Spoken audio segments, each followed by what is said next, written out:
గౌరవం ఇదేనా? ఇంతకు ముందు వర్తింపజేసిన ఆ ప్రోటోకాల్ నాకెందుకు వర్తించట్లేదు అని చెప్పి నేను ప్రశ్నిస్తున్నా. మీ విజ్ఞతకే వదిలేస్తున్నా అని చెప్పి మాట్లాడాడు.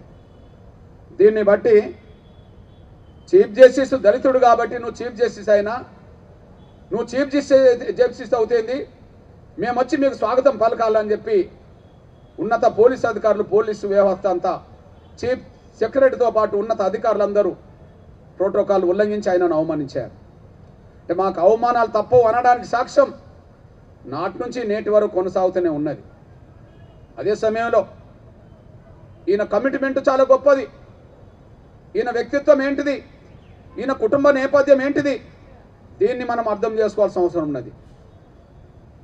గవాయి గారు కుటుంబ నేపథ్యం ఏంటిది, ఆయన వ్యక్తిత్వం ఏంటిది, ఆయన కమిట్మెంట్ ఏంటిది, ఒక్కసారి మీ దృష్టికి తీసుకొస్తున్నాను నేను.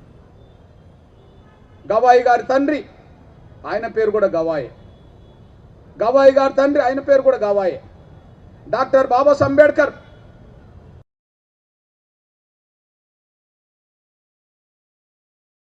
స్వీకరిస్తున్న సందర్భంగా ఇప్పుడు గవాయి గారి తండ్రి అయిన ఆనాటి గవాయి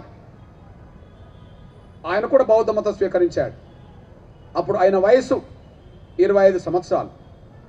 అంటే డాక్టర్ బాబాసాహెబ్ అంబేద్కర్ని అనుసరిస్తారని, ఆయన మాటలకు విలువనిస్తారని ఆ కుటుంబం వాళ్ళ తండ్రి నుంచే సాక్ష్యం చెప్పేసింది.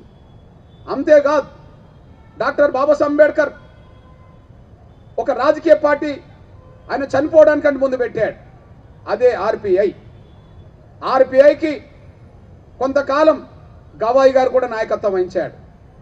అంటే అంబేద్కర్ ఆశయాలను కొనసాగించే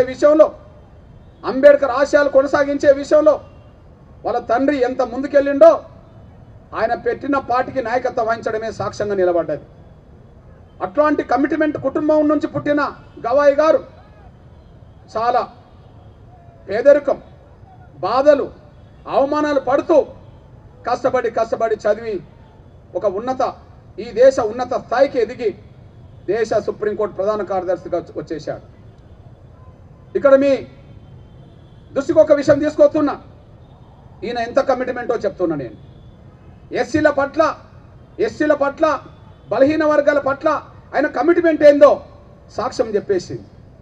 ఆయన కమిట్మెంట్ ఏందో సాక్ష్యం చెప్పింది.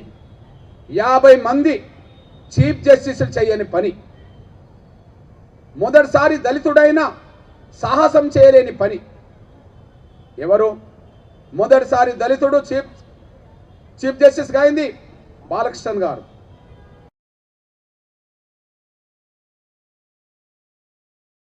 ఇక్కడ 50 మంది ఉన్నత వర్గాల చీఫ్ జస్టిస్ తీసుకొని నిర్ణయం, మొదటిసారి దళితుడైన బాలకృష్ణన్ గారు కూడా తీసుకొని నిర్ణయం, ధైర్యం చేయని నిర్ణయం చీఫ్ జస్టిస్ అయిన తర్వాత గవాయి గారు తీసుకున్నారు.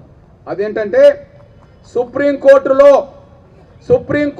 కొన్ని ఉద్యోగాలకు రాజ్యాంగం ఏర్పడ్డ కాడ నుంచి ఈ రోజు వరకు, అంటే గవాయి గారు చీఫ్ జస్టిస్ అయ్యేంత వరకు కొన్ని రకాలుగా నాన్ జ్యుడిషియల్ ఉద్యోగాలకు ఎస్సీలు కానీ బీసీలు కానీ రిజర్వేషన్లు లేవు. ఇప్పటి వరకు రిజర్వేషన్ లేవు గవాయి గారు చీఫ్ జస్టిస్ అయ్యేంత వరకు. అంటే 50 మంది చీఫ్ జస్టిస్లు అక్కడ రిజర్వేషన్ అమలు చేయలే. దళితుడైన బాలకృష్ణన్ గారు కూడా ధైర్యం చేయలే.